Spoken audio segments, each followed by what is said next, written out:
60-40 resurrection.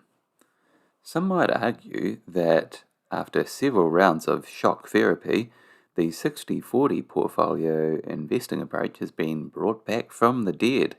Pretty good Halloween or early Halloween theme there, but also echoing a video that we did a couple of weeks ago, which I'll link to in the comments as well.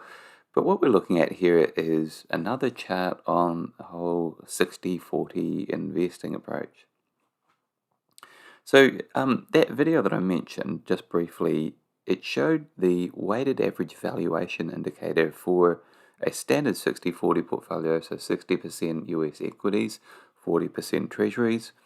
It showed that valuation indicator going to basically record expensive levels in December last year to now basically neutral, slightly cheap.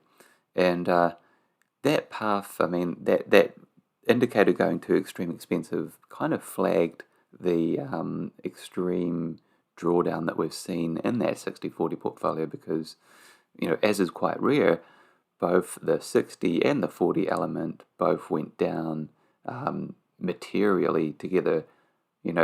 Part of the principles behind this simple approach is that typically bonds and equities are a little bit less correlated than they have been this year. Usually they're actually somewhat inversely correlated because stocks do well during boom times and bonds do well during a recession.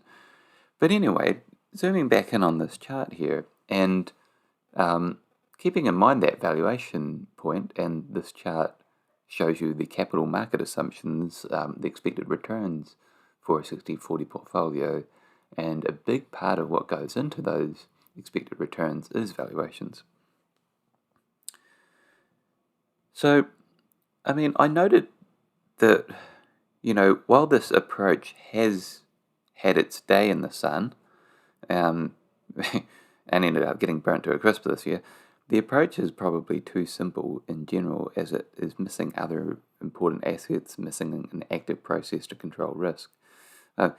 Many people pronounced 60-40 as dead, but it's interesting to reflect on the path of this chart here, going from negative expected returns last year, back when those valuations were really high, to now actually positive and actually similar levels to March 2020. And so, just as a side note here, these capital market assumptions are looking on a 5 to 10 year forward window. And so, somebody that buy and hold started their investment, last year, definitely would not be having the same kind of forward-looking experience as somebody who would be starting their buy and hold investment this year. So, but it is just one sort of opinion, and I try to use as many quantitative inputs to this approach as I can. But just to lay it out there, could the outputs of these capital market assumptions that I put together, could they be wrong? Yes.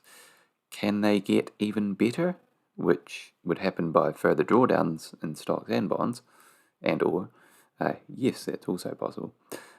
Could they be right longer term and wrong short term?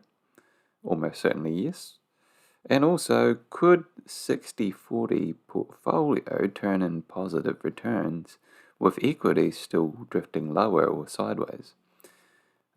So basically, if we got a situation of stocks down and bonds up, an answer to that would be a resounding yes. I think that's actually even quite likely. In other words, there's a whole lot of caveats and things to consider around this type of data, but it's certainly intriguing food for thought, on the prospective resurrection of 60-40 after this big reset, as the bear market progresses and the various adjustments and resets do fall into place. So this was the bonus chart from the weekly S&P 500 ChartStorm write-up, which you can find on chartstorm.substack.com. It's a free weekly newsletter. And I'll put the link to that in the description, which you can subscribe to that if you would like to get the charts straight to your inbox every week.